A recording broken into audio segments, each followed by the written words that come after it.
बच्चों एक बार फिर से आपके स्क्रीन पर देखिए बच्चों, क्वेश्चन नंबर 44 में कहता है which is the major product of the following reaction. बच्चों यहाँ पर एनहाइड्राइड है, कोई बात नहीं, साइक्लिक फॉर्म में है, लेकिन है तो एनहाइड्राइड ही, ठीक है। तो एनहाइड्राइड है बच्चों नाइट्रोजन का लोन पेयर। एनहाइड्राइड में देखिए, एनहाइड्राइड में कौन सा रिएक्शन होता है? एनहाइड्राइड में होता है SNA रिएक्शन। बस कोई भी एसिड डेरिवेटिव आए SNA रिएक्शन। तो बच्चों नाइट्रोजन का लोन पेयर इस कार्बोनिल कार्बन पर अटैक किया, यहीं पर क्यों अटैक किया? यहाँ भी कर सकता है, कोई बात नहीं, कहीं एक जगह करा दिए। फिर बच्चों ये वाला बॉन्ड टूट जाएगा। जैसे आप बॉन्ड ये तोड़ोगे तो देखो क्या होगा। तो यहाँ पर बच्चों C डबल बॉन्ड हो, जो अटैक करता है, जिस पर अटैक करता है उसके बीच में बॉन्ड बनता है। तो बच्चों यहाँ पर NH2 पर प्लस आएगा, जब कोई न्यूट्रल वाला इलेक्ट्रॉन देता है तो उस पर प्लस आता है। अब यहाँ से बच्चों ये बन गया CO और ये बन गया O-। जैसा कि आपको पता है N प्लस से ज्यादा स्टेबल N होगा, न्यूट्रल N होगा बच्चों। तो यहाँ से ये H प्लस का रिमूवल करेगा। जैसे H प्लस का रिमूवल करेगा बच्चों, तो ये H प्लस इसके पास आकर के जुड़ जाएगा। और फाइनली हमें देखना है कि कौन सा इसका करेक्ट आंसर होगा बच्चों। इसका करेक्ट आंसर जो है D तो बिल्कुल भी नहीं होगा, B तो बिल्कुल भी नहीं होगा, A हो सकता है। एक कंडीशन में एक हो सकता है, इसका एक बार और अटैक हो जाए, इंट्रामोलेकुलर अटैक, तो लेकिन वो भी नहीं होगा। इसलिए नहीं होगा क्योंकि ये कार्बोक्सिलिक एसिड है ना बच्चों। अगर एसिड डेरिवेटिव होता तब हो जाता A। एसिड डेरिवेटिव अगर होता ना बच्चों इधर तब ये, लेकिन इधर तो ये कार्बोक्सिलिक बन रहा है, तो इसलिए ये कार्बोक्सिलिक फॉर्म में ही रहेगा। तो A भी नहीं होगा इसका करेक्ट आंसर। इसका करेक्ट आंसर C होगा, ठीक है ना। अब बच्चों हम बात करेंगे 45 में इथेनोइक एसिड। इथेनोइक आप समझते हो बच्चों, ये एसिटिक एसिड है। और बच्चों दूसरा क्या है बताइए? 3-मिथाइल 1-ब्यूटेनॉल, कोई बात नहीं, 1-ब्यूटेनॉल। तो यहाँ पर बच्चों CH2 CH 3-मिथाइल 1-ब्यूटेनॉल, अच्छा ठीक है, CH2 CH और CH3। यहाँ पर बच्चों मिथाइल लगा दीजिए। देखिए 1 2 3 और 4, 3-मिथाइल भी हो गया, 1-ब्यूटेनॉल भी हो गया। खैर जो भी हो, यहाँ पर दिया हुआ है बच्चों H2SO4 जो कि एक डिहाइड्रेटिंग एजेंट है। और मैंने आपको कितनी बार बताया है, जब भी कार्बोक्सिलिक एसिड और अल्कोहल आमने सामने आए ना बच्चों एसिडिक मीडियम में, तो यहाँ पर डिहाइड्रेशन हो जाता है। डिहाइड्रेशन में कार्बोक्सिलिक का OH और अल्कोहल का H लेकर के H2O का रिमूवल करते हैं, और ऐसा करने से हमें मिलता है एस्टर। चलिए बनाते हैं।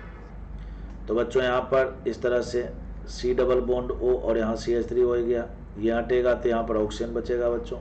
फिर यहाँ से कार्बन ऊपर जाइए, 1 2 3 4 कार्बन है, तो 1 हो गया, फिर 2 हो गया, 3 हो गया, फिर 4 हो गया ना बच्चों। और फिर यहाँ पर देखिए 1 2 3 1 2 3, तीसरे कार्बन पर एक मिथाइल जोड़ना है, जोड़ दीजिए, ये बन गया प्रोडक्ट। बॉन्ड लाइन के रूप में ऐसे लिखा, ठीक है ना। बाकी बॉन्ड लाइन अगर आपको अच्छा नहीं लग रहा है तो आप स्ट्रक्चर फॉर्म में भी लिख सकते हो। OCH2 CH2 फिर CH और फिर बच्चों CH3 और यहाँ पर भी CH3 लगा दीजिए। बात एक ही है, कुल मिलाकर B करेक्ट आंसर है। हमें हर रूप में आंसर को पहचानने आना चाहिए। ये तो बिल्कुल भी नहीं होगा, यहाँ पर गलत है। यहाँ पर मिथाइल ही गायब है बच्चों, और यहाँ पर मिथाइल को पहले ही कार्बन पर लगा दिया, जो कि गलत है। करेक्ट आंसर इसका B होगा। अब हम बात करेंगे 46 के बारे में बच्चों। 46 में सबसे पहले तो आपको ये पता होना चाहिए कि जब एनहाइड्राइड का रिएक्शन PCl5 के साथ होता है बच्चों, PCl5 के साथ, तो बच्चों यहां से बनता है एसिड हैलाइड, और साथ ही साथ POCl3 बनता है बच्चों। कैसे? देखिए फॉस्फोरस है, यहाँ पर एक क्लोरीन इधर दे दीजिए, एक क्लोरीन इधर दे दीजिए, और बाकी 3 क्लोरीन इसके पास जैसे वैसे रहने दीजिए। अब यहाँ से बच्चों इस बॉन्ड को इधर तोड़ दीजिए, यहाँ से इसको तोड़ दीजिए, तो ये वाला क्लोरीन पहुँच गया इसके पास, ये क्लोरीन पहुँच गया इसके पास, और ये ऑक्सीजन पहुँच गया इसके पास, और ये बन जाता है, ठीक है ना। इसको याद रखना है। फाइनली कैसे बनता है ये मैंने आपको सिखा दिया शॉर्ट ट्रिक से, ठीक है ना। बट ये हमें याद रखना पड़ेगा। कोई बात नहीं, याद कर लेंगे। तो बच्चों यहां से क्या होगा, जैसा कि PCl5 है, एनहाइड्राइड है, तो ये भी COCl में कन्वर्ट होगा, ये भी COCl में कन्वर्ट होगा और ये ऑक्सीजन टूट जाएगा। ऐसा करने से बच्चों आपको यहाँ पर COCl दिखेगा और यहाँ पर भी बच्चों आपको COCl दिखेगा, दिख रहा है। अब बच्चों लिथियम एल्युमिनियम हाइड्राइड क्या है, एक रिड्यूसिंग एजेंट है। ये जो बना बच्चों ये A है, ये रिड्यूसिंग एजेंट है, तो COCl का रिडक्शन करेगा, इसका भी रिडक्शन करेगा और बना देगा एल्कोहल।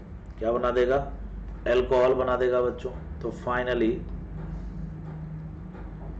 एक मिनट, धूप आ रही है,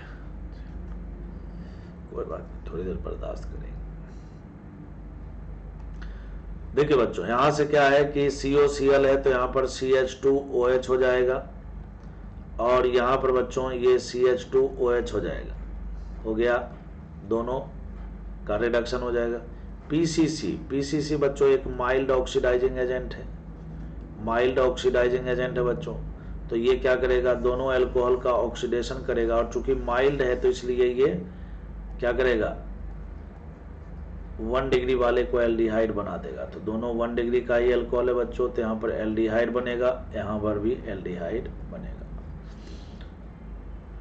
और बच्चों एल्डिहाइड है, दोनों एल्डिहाइड हैं। जब एल्डिहाइड या कीटोन कंपाउंड को OH माइनस के साथ हीट किया जाता है बच्चों, तो दो प्रकार के रिएक्शन होने की संभावना होती है। जो मैं बोल रहा हूं ध्यान से सुनेंगे।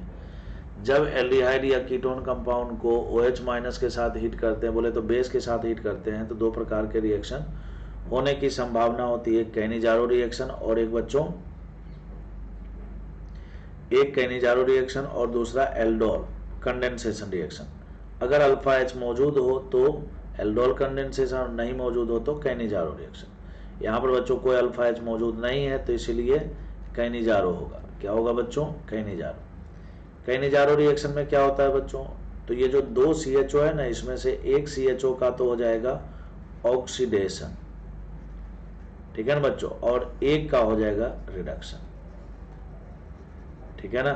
तो आपको क्या करना है बच्चों, पहले तो एक का रिडक्शन कर दीजिए तो CH2OH बन जाएगा और दूसरे का ऑक्सीडेशन करेंगे बच्चों तो ये कार्बोक्सिलिक एसिड बनता है, लेकिन ये सॉल्ट फॉर्म में रहता है, ठीक है ना बच्चों।